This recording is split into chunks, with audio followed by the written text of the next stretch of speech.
Art is too important not to share. Welcome to the Allie and Callie Artcast. Hi, I'm Allie. And I'm Kristen. Because Callie's still in Italy. Still in Italy. That sucker.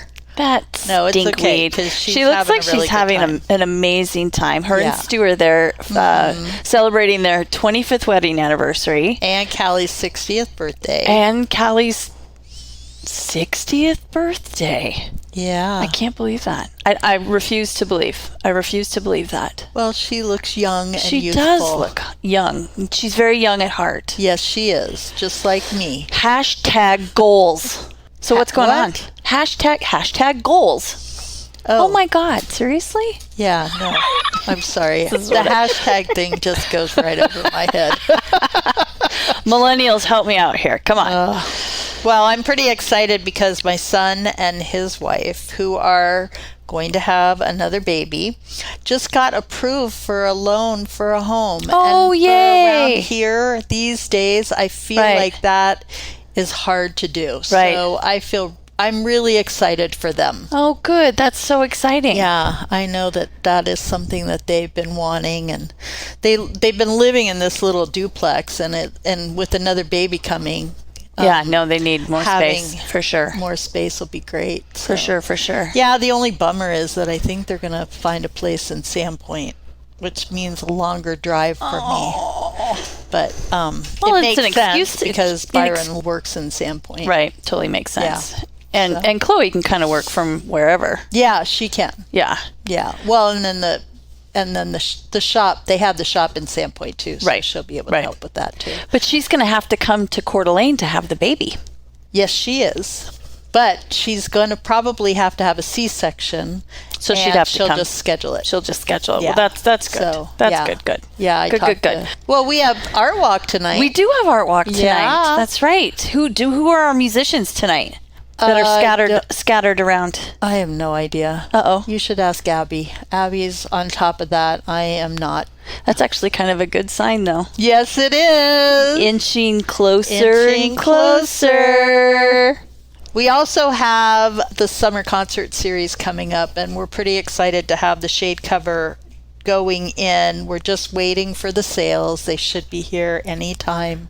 Right. With our first concert on July 6th. Then who is the band? New Jack City! Woo! They haven't been back in a couple of years, so this is a great treat. Yes, I love this. And it is going to be a celebration. It will be a celebration. Yes, it is. Do we have anything planned for kind of a when we get the sales up? And I mean, I know we're planning on doing something on July 6th, but anything prior to that? No, I thought we would do just an early reception for all of those who have contributed to the so the night of the 6th, the construction before the concert. I love this idea. That's a great idea. Just do it in the gazebo right there, and it makes sense. We're all right there, and then everybody goes to hear the concert and enjoy for the first time this amazing, what I imagine, and I can't imagine it being any less exciting than what I have in my head.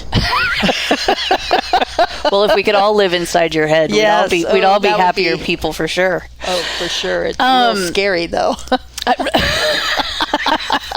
Well, there's that. Right. Yeah. You have to excuse my little bit of and not knowing exactly what's going on, but I had to vacate the board back in December of 2022 because I had served my 6-year, my 2-term, so I'd hit my term limits. Mm-hmm. I still am very involved in committee work, and of course I won't let her go. I know, right? And of course, the podcast is definitely a staple for me. But anyway, so you can't leave because it was your stinking idea. And again, there's that.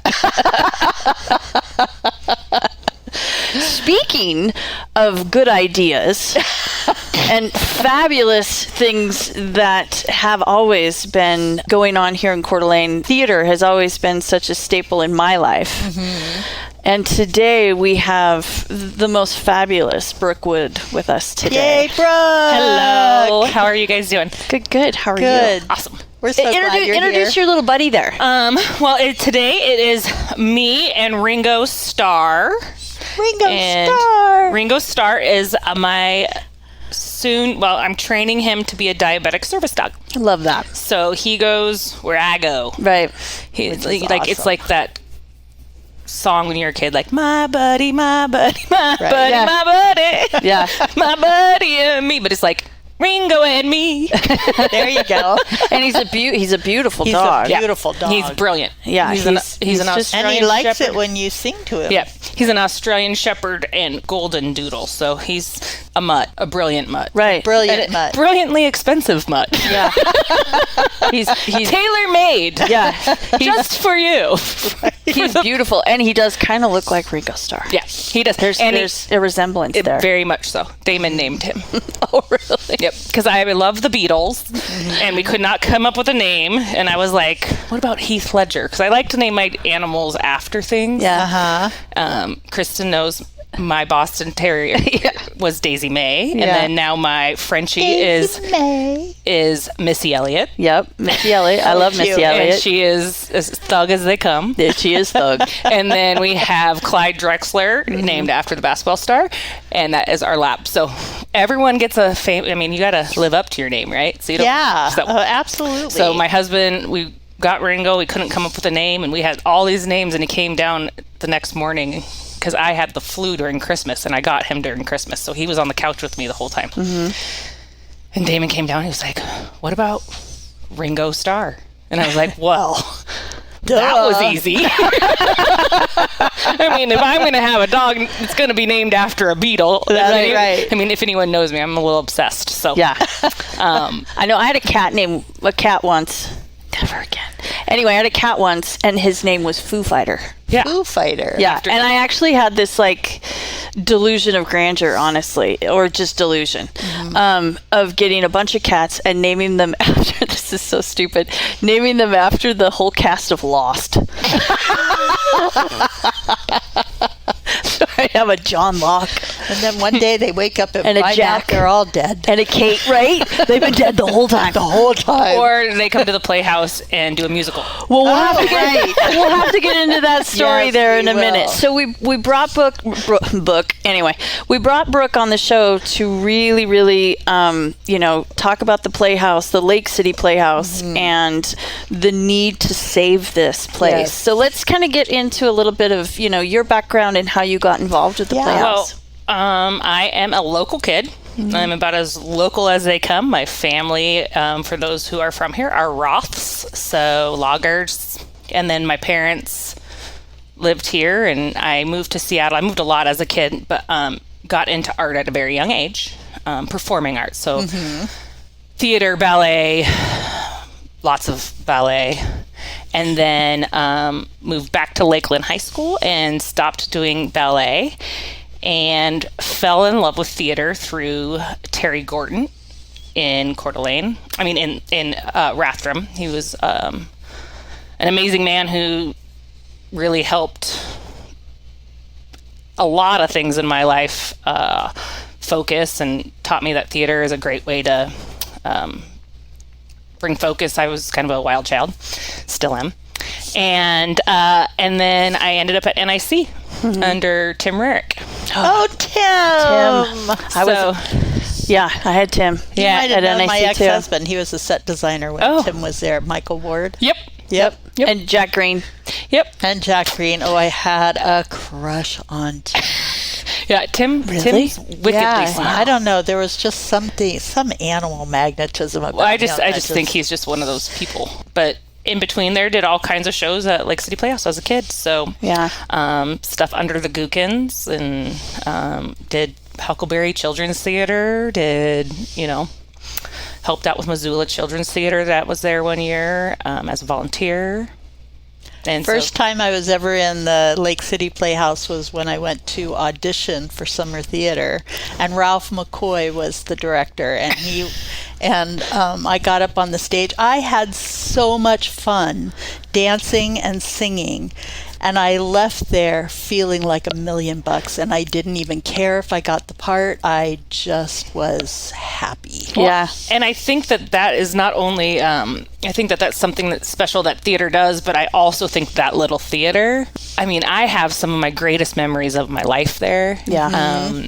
I try not to get too teary-eyed because of the situation that we're in, but I raised my children there. Yeah. I mean... You did. I raised my children there. I mean, we sold our house downtown a couple years ago, and the first thing my kids said to me, and I'm going to get teary-eyed talking about it, but was when we sold the house, they were like, well, we'll be fine as long as the Playhouse is still there because I spent my childhood there. Aww. I mean, I would be directing a show and Lincoln would be like in the back with a blanket on him reading a book or whatever, or Cade would be on the stage in a show. And so I just think that theater is so monumental. It has so many stories. I mean, I would love to do a play of the things that had happened in that theater. Right. No, that would be, that's really fun. Wouldn't that be fun to bring back characters from over the years, like Bob Moe and Lance. Lance, like someone could tell his story. Lance would be fabulous. Man, that would be I mean, really just fun. I mean, there's so many stories there. Oh, I could tell this is the start of something. I mean, I know, right? I did Grease there with the Gookins. Yeah, that was the first time I did Grease, which I went on to do Grease lots more times.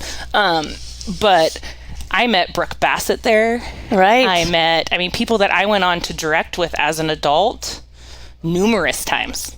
People who have been monumental in my life. Right. Yeah. So, and I think that I'm not the only one who has that story. And that's what's awesome. I mean, Callie has stories. I mean, her and Stu met. Yes. You know what I mean? Because of summer theater. Right. So I just think that we it's kind of like 50 Degrees to Kevin Bacon or whatever. Right, 50 Degrees to the Lake City Playhouse. Yeah, but it's like take an actor and within how many shows can you get him to Lake City Playhouse? Oh, 100%. I guarantee almost every actor here has been there at some point. Has a stamp. I mean, I have a very similar, journey through that building. This was the first time that I had to do cold reading. I auditioned for Steel Magnolias. And I really wanted the Shelby part. I was the perfect age for it. And I loved that movie so much. And I thought I nailed it, but I had to cold read. Well, that's kind of where I started to learn that I am dyslexic. So I literally started down a path of going, okay, I'm giving up acting. I don't really like this. If I have to cold read an audition like that, I don't want to do this because it's too hard. It's too much pressure. And that's how I got behind the scenes. But anyway, then the next step was moving into the managing director. This is where Brooke and I met for the first time when it was the Modern Theater. Oh, that's when you guys met? Yeah. Oh, okay. Yep. So I was on the board at that time, and I had been asked to be on the board when I was Hetty LaRue in How to Succeed in Business. Oh, fun. And they had actually found me because I do the theater through Sorensen. Right. So I've been doing theater at Sorensen now for 11 years. And that's just pure love and joy, and watching kids. Well, the boys went to Sorensen, correct? Yeah. Yep. Sorensen for me, Sorensen saved my family. Right. I mean, in a lot of ways, speaking of children with learning disabilities and things like that. My son was super ADD and regular school was very hard, and he ended up at Sorensen and flourished. And then my other son, Lincoln, who's now a senior, is fine to talk about it, severely dyslexic, as am I.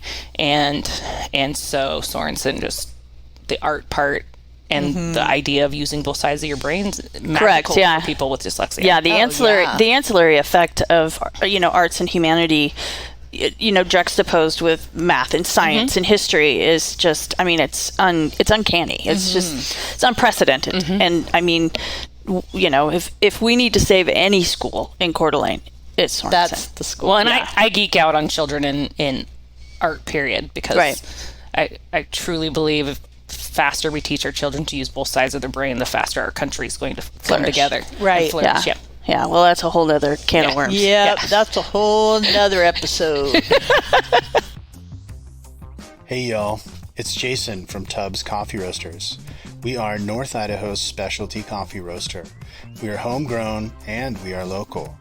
We love coffee and we love our community, especially Allie and Callie in ArtCast. We have a retail space in our roastery in Hayden, and we can also be found on the shelves at Super One and Yolks. And if you like to buy coffee online, we do offer subscriptions. You can find us at tubscoffeeroasters.com. Support arts and culture and your local roaster. That's all. So, Brooke, tell us a little bit about the history. Well, how long has that building been there? Yeah, well, the building's been there for many, many years. It was a church for a short time, well, for a good long time. In fact, the baptismal is still under the stage, which is a fun little nugget of information. Right. But it has been a theater for over 60 years. Right. So right before COVID hit, we were getting ready for our 60th year as a community theater. So. Wow. Mm-hmm. There was a short little stint in there where it tried to go equity, but it was a short stint, right? And then went back to community theater. But it's been a theater for 60 years. It's been a theater, and it was summer theater first, so it used to be the carousel players. The carousel players. Correct. I have pictures of sitting out in front of that building with the entire cast because that's when they used to do rep theater. In fact, we still have some of those pictures. Great. Bob is my son Byron's godfather. Was. That's crazy. I feel like when you're talking about that era, you can't not mention Bob. You can't. Or short shorts. Yes, short shorts. We wear short shorts. I mean, that era was a lot of short shorts on men. Right. Oh, that's right. Those pictures are a lot of men in like running shoes and short shorts. Oh, totally. I do remember that everybody back then had really great bodies, so everybody looked good in them. Yeah. No, there's some great pictures. There's people in there that have gone on to huge things in life. That's right. So. And it's always been, even when it was the carousel players, it's truly always been a community theater. It's always been a community theater. Yeah.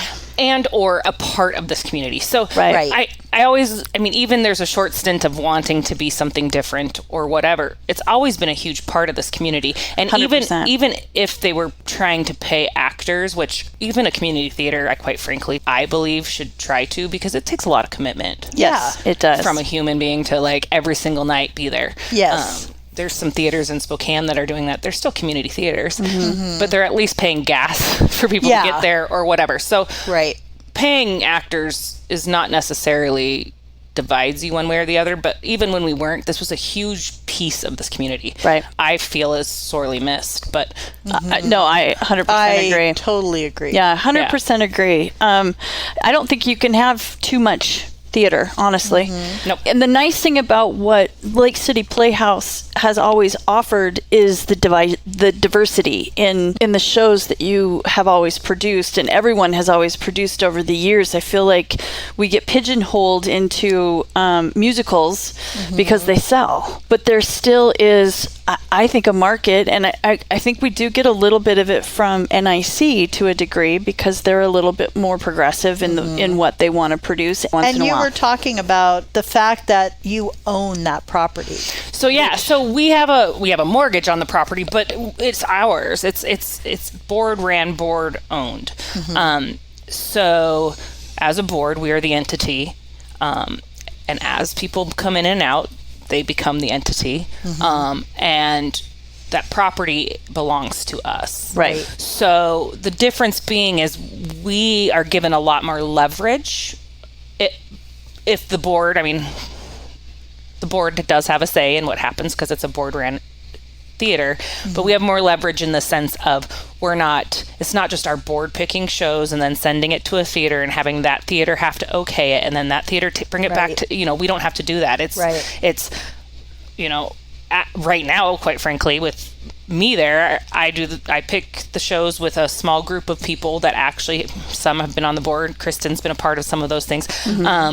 We pick some shows, we pitch it to the board okays it along with the budget, and it comes back. So it allows a lot more diversity to happen, right? And it also allows for us to have our own voice. And I do think that is something that is very and pushing the envelope, we've pushed the envelope. pushing the envelope so that we're not seeing, Oklahoma. Yeah. Every other season. Right. Which, if you ask me, pushes the envelope. But I love Oklahoma. I love Oklahoma. I'm sorry, I kind of just pulled that one out. But I love Oklahoma. But like, if you really want to take a look at it, You don't want to watch it every year. But it's not even that. It's really not that PG. No. Right. That's true. There's some definite things in there. They just sing pretty around it, and so you don't pay attention. Right. Exactly. Well, exactly. Pay attention to the ballet next time you go to it, people. It's not that pretty. Right. It's a little raunchy. But my point being is that's theater's job anyways. Right. So it doesn't matter if it's Oklahoma or Rent or Hamilton or whatever you want to call it. Or, I mean, for me, I have great love for straight plays. I have great love for Shakespeare. Tartuffe is one of my very favorite shows ever. God, I love that. I love that show. Like, talk about belly laugh as a human. Yep. I mean, it's one of those things that you watch and you're like, I cannot believe this is so relevant still. Oh, totally. Especially with what's happening in the world. And so, I can't even tell you. That's Voltaire, isn't it? It was written a gazillion years ago. Yeah. It's just so it's good. perfect. But the thing is theater transfers all time. And as do books and all the things, and that's the point of it. Like, we were given art to make sure that when we're all gone, that our stories are still told. Very well said. Yeah, that is perfect. Yeah, I believe it with all my heart. And I also believe with all my heart, like, every child that walks through that playhouse, and I do think that this is a change since maybe COVID, but every child who walks through that playhouse has the opportunity to fall in love with something, whether it's theater, whether it's tech, whether it's costumes, producing. I mean, some of my very favorite kiddos that I've had come through there are some of the greatest producers of things and now in this town that I see. And there's so many aspects of theater that transcend just theater. Correct. And the one thing that Lake City Playhouse has and that we continue to do, and it touched my heart, and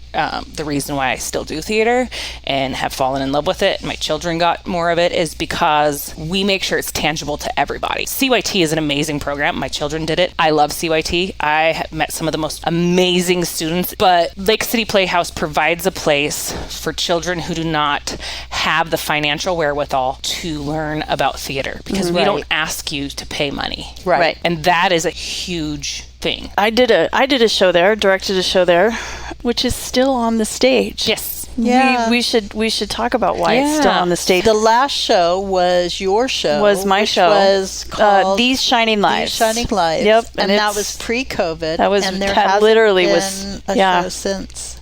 But my son, the point why I was bringing that up is because my son jumped in, because I ended up having to cast the stage manager as one of the characters. So my son jumped into the stage manager position, and I think he was only 16 at the time. Yeah. Oh, and he did a great job, but he just exactly proving to Brooke's point the amount of just, and he just he dove right in and was just fabulous. Yeah, that's really cool. And he loved it. Here's the thing, even if he never does theater ever again for the rest of his life, it gives people an idea of how to be, one, feel needed, but also how to be a part of something and how to give back. Right.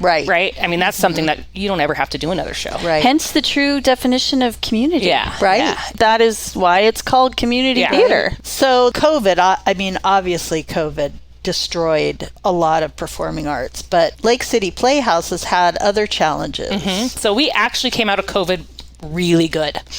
We had, and this is where it gets sad. So we had closed up shop before a lot of people did, because I saw what was happening in New York, and I had an idea that it was all going to come downhill. And you were directing Matilda. I was directing Matilda at the time. Yeah. And I had to have a meeting with the parents and say, I just don't see this going our way. And I called it early. And I remember people being like, what is she doing? And I just had this feeling. And so we closed up shop. We just said, enough's enough. Everyone left. We got our bills all in order, and we came out of COVID ahead. Like, we did a great job. We took our our loans from and all the things, but we survived on them, and we were ready to go again at the end of COVID. So right when they were lifting COVID in May of 2021, yeah, we were getting ready to do Matilda again.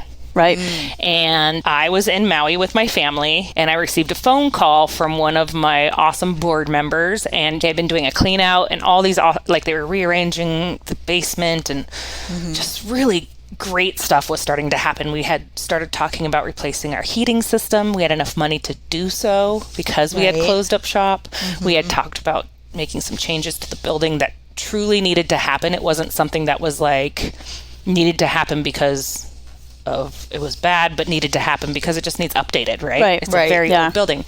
And so we were super excited. I was sitting there and I received a phone call, and it's my board member, and she says, "Oh my gosh." And I'm like, "What?" And she's like,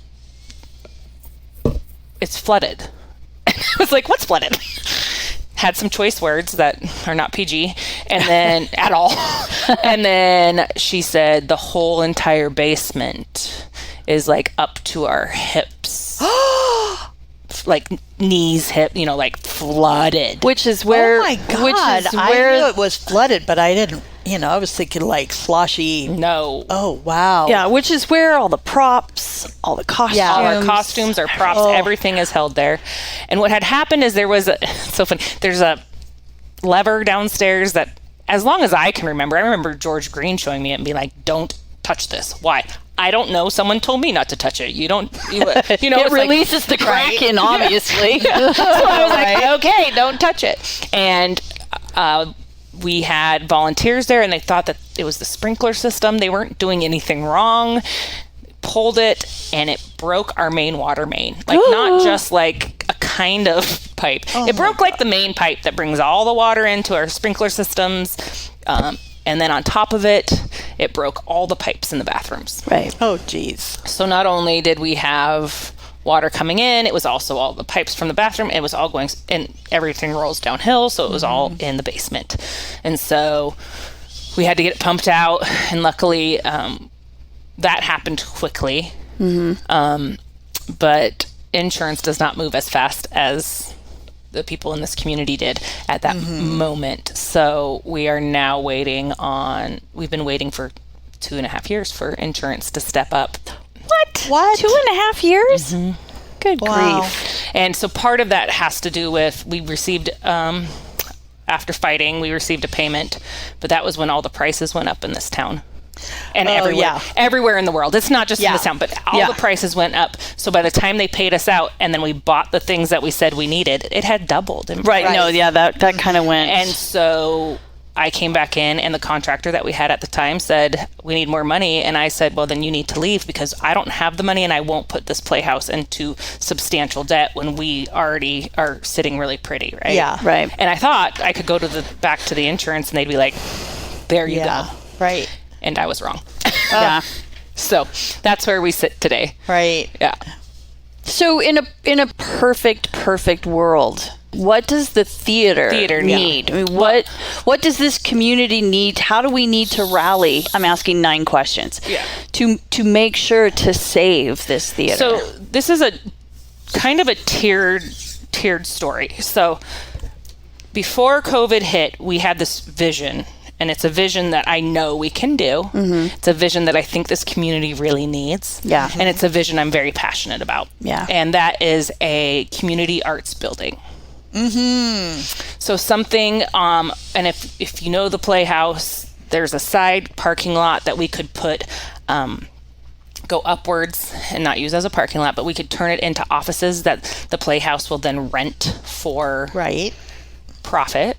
Not profit, but like, so we no longer help pay our expenses, subsidies, right? to a degree. So we no longer do theater to make money. We do theater to do theater, because as we all know, theater doesn't always pay. Right. So, and sometimes it does, but the vision is actually, I would love to make a community arts building that works with places like Sorensen, works with the Boys and Girls Club. To me, that is a huge need that this community needs, because we send our kids to junior high, and junior high is so hard. There's not as much performing art there, and it's not because it's not there. It's because those teachers are literally teaching junior high kids. Yeah. And they're doing the best that they can. But if we were to partner with something like the Boys and Girls Club, we could do an after-school program that could come through Lake City Playhouse. And we could also have dance lessons there and things like that. But so that is the greater. That is if that's the dream. That is the dream. If someone was to say, "Hey, Brookie, let's do this. Show me what you got." That is where my passion's at. This community needs a place for kids to go and adults to go and learn about theater and be a part of that. That's not just putting theater on a stage. Right. So taking classes, allowing a safe space for every person to come. That's the thing I'm most passionate about. Right. People deserve to be needed, loved, and wanted. I don't just, but my board wants to provide a place that allows that. Right. And the vessel is perfect. Right. You know what I mean? I remember you showing and talking to me about those plans over a year ago. Yeah, it was It's been like a year and a half ago. So what do you need immediately? Immediately, we need to open. So going back to the really not the sad side of the story, but it's not. So the goal is to open, to let the community know exactly what we want to do and how we want to do this. So to open, we need $125,000 is the quote. Perfect situation, $150,000 would get us our heating unit that we don't have the money for now that we had saved up. You know what I mean? So $150,000 would get us what we need, because and if anyone's ever sat in the Playhouse, they understand it's either going to be extremely warm or extremely cold. Like 100%. It's something that's needed to happen for as long as I've performed there, and that's 30 some years, so it's like that needs to be taken care of as well. So $150,000 would get us open, get my bathrooms open. Were you guys in the middle of a slight bathroom remodel at the time already? We had already discussed, well, we hadn't started yet, but the idea was to turn our bathrooms ADA. And then once the flood hit, this is where me and the insurance, because they're like, well, just put it back to normal. I'm like, well, no, now I have to. Like, we've removed all the floors, we've removed everything. We need to be bring ADA. Everything up to code. Well, and we need to be ADA. Like, it's just not appropriate. Right. Like, 100%. People in a wheelchair should be able to get in, sit comfortably, and be a part of our show. Right. And use the restroom. Right. Yeah. No. As a daughter of an ADA person, I 100% agree with that. Yeah. So we took and made 2 bathrooms for our cast and so on. Thank you. And then we took and made 5 bathrooms, 5 doors, 5 separate stalls, 5 just bathrooms. Hey ladies, have you heard about NIA yet? Hi, I'm Marilee Wallace, and I'm a proud board member of the Coeur d'Alene Arts and Culture Alliance and owner of NIA. That's short for the North Idaho Alliance. We specialize in leadership development, specifically focused in connecting women to programs, workshops, and networking to educate, empower, and enrich their lives. Our goal is to make positive impacts in the community while helping other women in North Idaho succeed. Next up is our annual Onward and Upwards Women's Conference set for May 24th, and our new event, Women with Cool Jobs, scheduled for early summer. And then keep a lookout to register for our super popular Women of Impact Leadership Roundtable series. That begins every September. So I hope you'll look us up. We're at thenorthidahoalliance.com. Find us on Facebook or just give us a call, 208-660-1557. Go out and make it an impactful day. So we've talked about what you need, and that's a lot of money. What's your plan? How do you plan to raise that kind of money? So our plan right now is we would like to start a capital campaign, and in doing so, we have some meetings happening. We will be brainstorming some fundraising ideas, meeting with some companies to see if they would like to help us. We've had ideas of even naming rights. That's huge, especially with the credit union. Yeah. That's what they want to do. We've also had some ideas for some big fundraisers. I love a good fundraiser, but I do think that this is going to take a lot. Yeah, and, and those kinds of fundraisers, they cost a lot of money. And they're a lot of work. I'm down to do that, but this is going to take the community understanding where we're at and donating, quite frankly, and understanding that the idea is that Coeur d'Alene deserves this. And also we need to save the theater. Yeah. This theater has been here for so many years, and people keep saying that it's a big deal to save the history of this town, to save these buildings, to make sure that here's the opportunity. Yeah, 100%. Let's save this building. Let's do some really great stuff and make sure that this building is secure for the next 30 years, so my grandchildren can say, oh, my grandma was there, my dad was there, and I'm here now too. So you definitely need a benefactor. Yep. Yeah, to a degree, yeah. I think your naming rights, you're on the right track there. Yeah, and we are. I mean, we're gonna sit down and talk to this city and explain to them what our vision is there as well. I think that the idea of a community arts building that is about Coeur d'Alene and who we are and why we are is super important. But yeah, to get open, that is the biggest thing. So we need the money. We'll get open. We do have a few great things coming up. We are going to do, so we started to open again, and then we had issues with a few things, like we had Cats on our stage in the middle of the last summer, doing Cats the Musical live every night, real cats.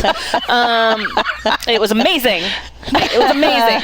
I came in one day and I looked down on the sitting in the seats, and there was literally cats sleeping everywhere, and so we had to get rid of them. Which one is what's the is it Memories? What's yes. the Memories? Yes. Oh, we're all on the wrong key. We had 100%. We had cats singing Memories with all the ghosts that have ever won. Yes, that's true. All the ghosts. and lots of jazz hands. Yeah. But jazz paws.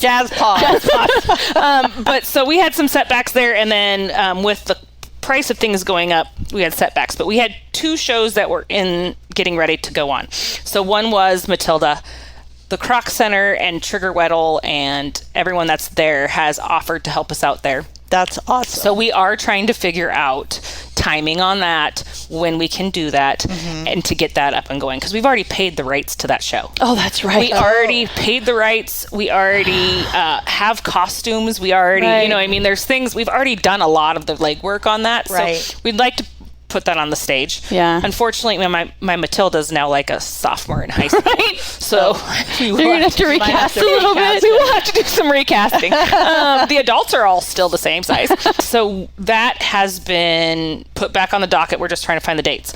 On the 22nd and 23rd of June, we also had in the can, we were doing Last 5 Years. So Last 5 Years is this beautiful musical, works backwards and forwards. It's just a 2-person show. And it was with Oscar Owens and Evelyn Peterson. And we were totally ready to go. And then because we thought the bathrooms were going to be done, and they came back and asked for more money. And we were like, okay, now we got to close again. So we are now going to do that the 22nd and 23rd at Emerge. Oh, we're going, fun. Yeah. So we're going to do it super cocktail style. We're just going to do an in-concert, super intimate. I will hopefully have tickets on sale the beginning of next week. Oh, great. And Jenny has been amazing and offered us Emerge. Great. And so if they're not charging us That's to go great. there. Oh, that is awesome. Yeah, so we're gonna use that. Hey, Jenny. Yeah, hey, community. That's community. That's community. Yeah. And I love Jenny dearly. We've been friends since we were 13 years old. Wow. 14, I don't know, but somewhere around there. Somewhere around Yeah. So we will be there on the 22nd and 23rd, and we will be doing some benefits then to get some more money in the coffers. And then after that, we just are going to ask people to start paying attention, because we're going to start, we do have a goal to do Under the Stars kind of concert with our stars. So people who have Gray Star set in the summer, maybe beginning of September. We have a couple ideas of where we'd like it to be. We just need to shore that up. Right. And then we'll do a bigger benefit then. I've always tried to go out into the community and convince people that, look, you just don't go to the theater. You may get a new outfit, especially if it's a show that you've been wanting to see for a long time, and you're like, oh, I need a new shirt. So you're putting money into the businesses at the mall or at the local boutiques or the dinner. Then you go to dinner, and $20 says you got to pay a babysitter. So there's money in that.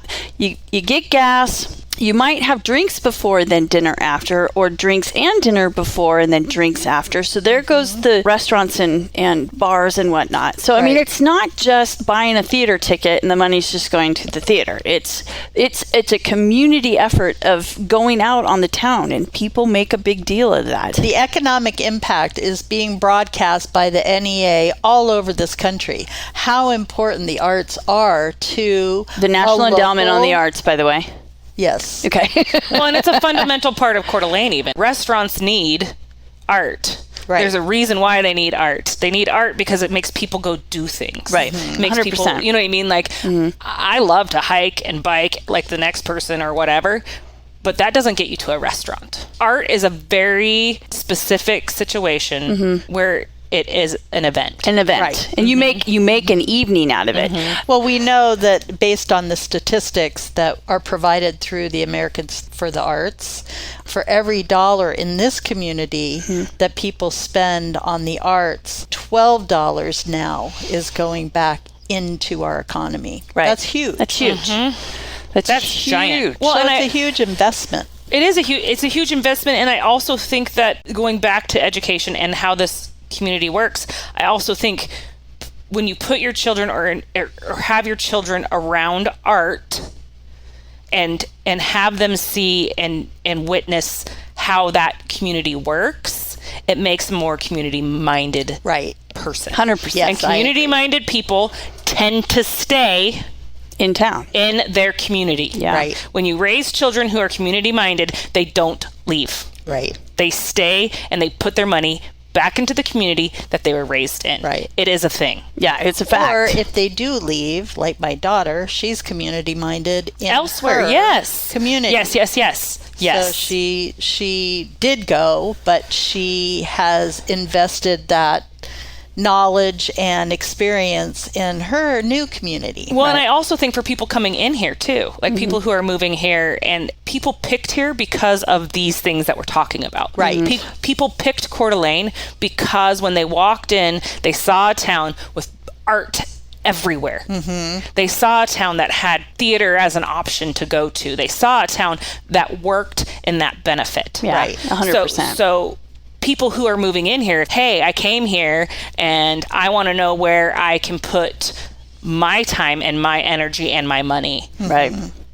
This is an opportunity to invest in this community. Right. And not just be someone who moved here. So let's really quickly get back to the Lake City Playhouse and what your needs are. Do you have a website? Yes. And it's lakecityplayhouse.org. Yep. And is there a donation button that people right now can go and donate So there money? is a donation button on the lakecityplayhouse.org, and then we also have a GoFundMe that is on our Facebook page. We also have a telephone that is attached to my phone, so all phone calls will come to me now. So there are people who are like, well, I can't get a hold of you guys. Well, we haven't been there. Right. So Right. now all calls will come to me, so I can return phone calls and things like that in a timely manner. We will have other opportunities, and we will make sure that the community knows more about when those come up as well. And keep us in the loop too, because we can always, the Arts and Culture Alliance does have a what's going on thing, and add it to a calendar, and any other resources that the Arts and Culture Alliance totally supports the Lake City Playhouse. whatever so- you guys need. So the biggest thing is we're just looking for somebody who, if you have a grandpa you'd like to name a theater after, give me a call. If you have a child, your favorite child, right? and you'd like to name a theater after him, give me a How call. about all three of them? Yeah. If you have 3 children that you'd like to, it'll be the Sarah, Michelle, Jeff, Lake City Playhouse.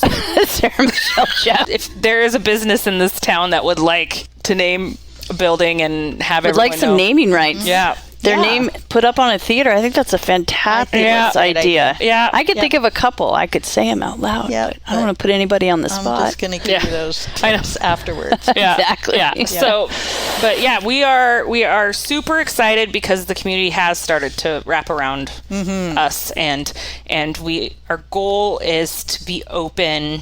I wanted it to be by fall. I don't foresee that by spring of next year. By spring of next year. That's a great That goal. seems let's Well, let's make realistic. it happen. Yeah, Just let's make it remember, happen. Lake Come on, City Playhouse. Come on, Coeur d'Alene, let's rally around Lake City Playhouse. Yes. That's right. We can do this. Get your tickets for last 5 years. They will be available on our Facebook page and website. And watch for Matilda. And watch for Matilda. So we had a date, but then it got doubled up by accident. So now we have to go figure that one out. Yeah. Right. Well, thanks so much for being Yes, here. thank you guys for so giving much us this for coming, opportunity. Brookie. Yep. I love it. Good. And I love good to Coeur have you. d'Alene, and I hope that our cute little theater survives. I hope so too. I hope so too. I hope so too. Survives. She I deserves think it will, because Yeah. I think this I do community too. I will think rally. it will. Yeah. My husband always says, "Stop saying you hope and say when." Yeah, exactly. Exactly. No, You have to exactly. imagine it happening. Yeah. No, Damon is the king of glass half full. He is. Yeah, he is. He's such a good guy. Yeah. Well, thank you again so much. It was so Thank good you. to spend this Yes, time with yes. you. Thanks, ladies. It's Yeah. been Thank awesome. You're so welcome. I'm Allie, Well, and again, I'm Kristen and not Callie. but you're just as cute. Oh, thanks. You're welcome. And whatever you do today, make sure it's creative. The Allie and Callie Artcast is a program of the Coeur d'Alene Arts and Culture Alliance and is sponsored by NIA, North Idaho Alliance, a woman-based leadership organization designed to inspire, uplift, and impact your community and lives. And Tubbs Coffee Roasters, globally sourced, locally roasted coffee.